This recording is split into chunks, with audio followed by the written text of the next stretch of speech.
How's it going, everyone? So this past weekend, we did not get a chapter of Volume 4 of RWBY, but instead we got a World of Remnant that kind of gave us more information on this event in Remnant history that has basically shaped the entire world that RWBY lives in, and that is the Great War. I'm kind of glad we got more information on it. We've gotten hints here and there throughout certain volumes where they kind of gave us little by little of information that kind of discussed what this war was about, how this war went about, but this goes more in depth, and I'm glad they finally gave it to us. But I'm wondering if, since they're giving us this World of Remnant now, does that mean that this chapter we're going to be getting this Saturday, is that going to be something that has information containing to the Great War? So this is just going to basically be my review. I was thinking about doing a live reaction to the World of Remnant, but it was just going to be me sitting there kind of just in amazement, just learning about this information. So I figured it would just be a better way just to do a review of the World of Remnant, the Great War chapter that we got. And so I wrote down a lot of notes for this. I actually have all my thoughts written down because I want to delve right into this because we got a lot of information in this episode of World of Remnant.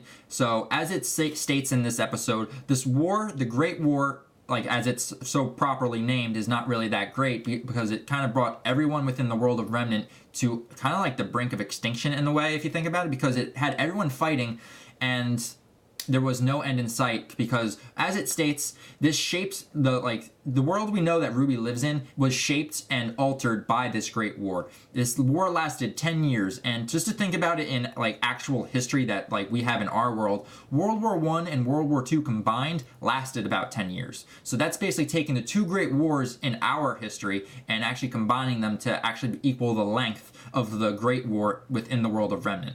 And as it states, this was a war that kind of lasted 10 years, but had 100 years of tension leading up to it. And eventually it popped, and eventually every corner of the World of Remnant started fighting, started battling, and eventually just all hell broke loose. And as it states, and I think as most people probably could have predicted, it all started with Mistral. Mistral is kind of like the one that kind of like shot first in this series. It kind of makes it sound out to be. So this World of Remnant gives us the information that were actually kings and emperors prior in history to the world of RWBY that we live in, because as of right now we haven't seen really emperors or kings, but the emperor of Mistral actually wanted to kind of colonize and actually have a grip over all of Enema. So he wanted to have that entire continent under his control, and then as he was going about that, he actually ended up allying with Mansell. So this was as course before Atlas was formed. Atlas was performed was formed after the war, and it kind of shows the relationship that Mansell and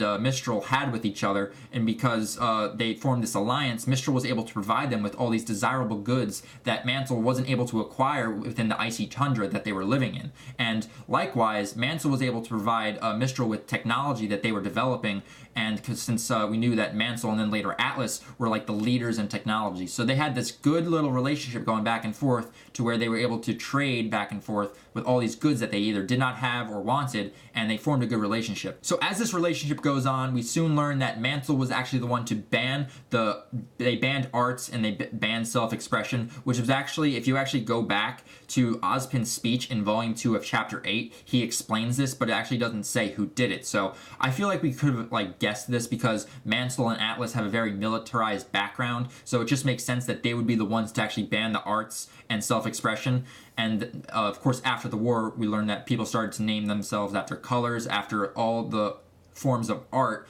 That way they could actually rebel against this practice. And also, if you go back and look at Ozpin's speech, the war was actually 90 years ago when it started. So if the war lasted 10 years, it ended 80 years before the actual events right now as RWBY is taking place. So that's like 2 generations back this war goes. So that's like asking your grandfather or your grandmother, if they might have served in the war, it's asking them kind of, it's like, hey, what was the war like? It's like, it's not really that far back once you think about it with, like in terms of years. And like I said, Mansell did this to basically ward off the Grimm so that way they could keep everyone's emotions in check and have fewer and fewer Grimm attacks, and hopefully like, you know, have no Grimm attacks whatsoever. But like this is probably one of the main factors that contributed to the start of the war. And as we lead into that, this was probably the main factor that caused Vale to actually enter the fray and go up against Mansell and Mistral. So as this relationship between Mistral and Mansell started to get more close, Mistral actually decided to go over, they would send ships over the seas over into Vale on the continent of Vale, and they started colonizing. And then soon settlers from Vale and then settlers from Mistral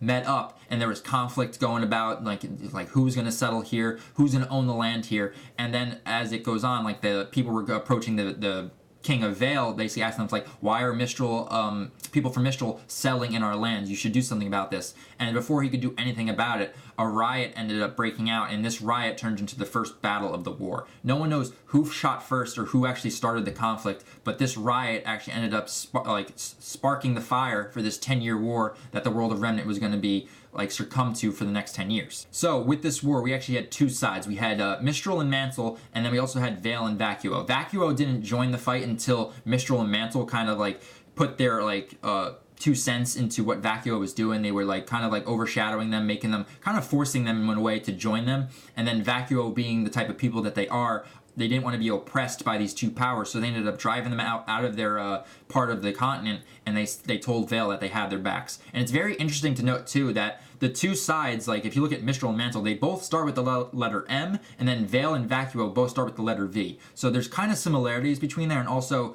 it's very interesting because Vale and Vacuo are also on the same continent. So that's just some similarities that, just in the names, you can actually see right there. So at this point, we have the all-out war. It's raging on, and then we have all 4 kingdoms battling each other with Faunus mixed in here and there. And this is also very interesting too, because it seems like having a war is kind of a hazard within itself between the people of Remnant, because not only do you have the 4 kingdoms battling each other, but you also have a 5th party in this war being the Grimm, because the Grimm are attracted to fear, they're attracted to violence, all negative energy that you find within a war. So not only would you have the 4 kingdoms battling each other, but there would be a ceasefire for a short amount of time to where they'd have to battle off the hordes of Grimm that would swarm their battles and encampments, and then once the Grimm were decimated and taken care of, they'd go right back to fighting. And this not only it seems kind of stupid in a sense to be fighting a war, because usually the enemy of my enemy is my friend, but in this case they would only have a short amount of ceasefire to where they would take away the Grimm, get rid of that part of the battle that they were battling, and then go right back into their stupid squabble that lasted 10 years. And this was also bad overall for the world of Remnant, because the best fighters, the best protectors for all these villages were participating in this war. So not only were they gone and unable to defend these villages, a lot of villages perished and disappeared off the face of the earth because Grimm attacks would come in, because all war kind of produces is negativity and negative emotions. So having the fear and the being scared attracts all these Grimms to these villages, and these villages have nothing to do but either run away or just get caught in the carnage and then die in the process. And so it kind of makes sense why this war, how significant it was to the overall history of the world of Remnant. And then we get to the climax of this war, to where it ended all in Vacuo. So now Vacuo, they had the dust mines. We know that the Schnee Dust Company, they have a lot of mines in Vacuo. So that was another factor that contributed to this war, and why Mantle and Mistral were so adamant about having Vacuo join their camps. So once they came into Vacuo and they were going to take the dust mines by force, the king of Vale swooped in and actually told them, it's you guys aren't taking this. And so the bloodiest battle, or the deadliest battle that took place, you had all 4 kingdoms battling in Vacuo. You also had Grimms invading Vacuo as they were attracted to all the negativity and carnage. And then as the dust settled, the king of Vale was the one that kind of prevailed, and they said that he was a monster out there. He was amazing. And it's very interesting too to note, because as they show it in the world of Remnant, this king had a sword and a scepter, and the scepter looks a lot like Ozpin's cane. But it's another interesting note too, because no other characters that we've seen in RWBY have a sword besides Jean. So does that mean that Jean is somehow related to this king of Vale? Is he a descendant from this king? Because all we know about his sword is that it was used to fight in the war. It's a fairly heirloom. So just the fact that they introduced a sword for the king, and it's also seen too that a lot of the weapons used in this war weren't really the weapons we're used to seeing within the world of RWBY, because we saw, as they showed animated, a lot of swords. They showed a lot of arrows, bow and arrows. They showed a lot of spears, and then Mantle was the only one that probably had the technology for guns. So I just really want to know is after this war, is that what spurred the technology boost in weapons as well? But going back to the king, I think he might be related to Jean. I'm not really sure if they're going to reveal that quite yet. It might be why they're giving us this chapter. Maybe that's what we're going to get in chapter 10.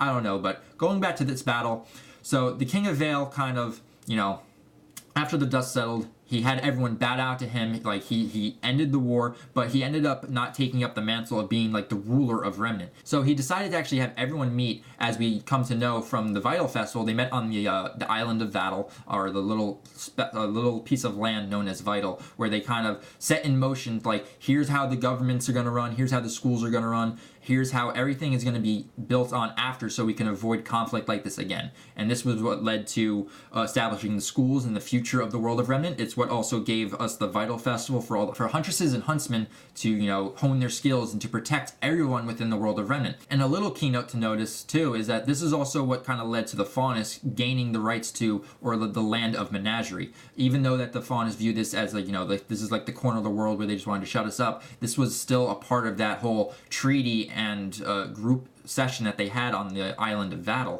Vital. And this is what kind of shaped the world now, and all that we're left is, like, this is what ended the Great War. Right now the kingdoms, as we knew before Volume 3, were living in peace. Everyone was on the same page. Everyone was cooperating and living in kind of tranquility, you know, besides Grimm attacks here and there. But with the course that we're going now, with a little darker tone, the question is like, will that peace last forever? So guys, that's it for my review of the world of Remnant that we got on the Great War. I'm also going to put up a theory video, probably either the day after this video goes up, on my thoughts on the Great War. I have a little theory about it, so stay tuned for that. I'm really excited to share that with you guys. But I'm really glad we got this information, and I'm really excited to actually get the chapter 10 this week. It felt weird having a lack of chapter, but I'm glad we at least got this information this week. So I want to know from you guys, did you guys enjoy this world of Remnant and the knowledge dump we got on the Great War? Are you guys excited for chapter 10 coming up this Saturday? So let me know in the comments below about how you know, and if you want to stay up with all my RWBY discussions, my theories, and also my live reactions and reviews, you can just subscribe to my channel. You guys are awesome. I love talking with you guys, and if you guys have any questions, just leave them in the comments below. And I'm really excited for chapter 10, so look forward to that, guys. And that's it for this video. All right, guys, I'll talk with you later. See ya.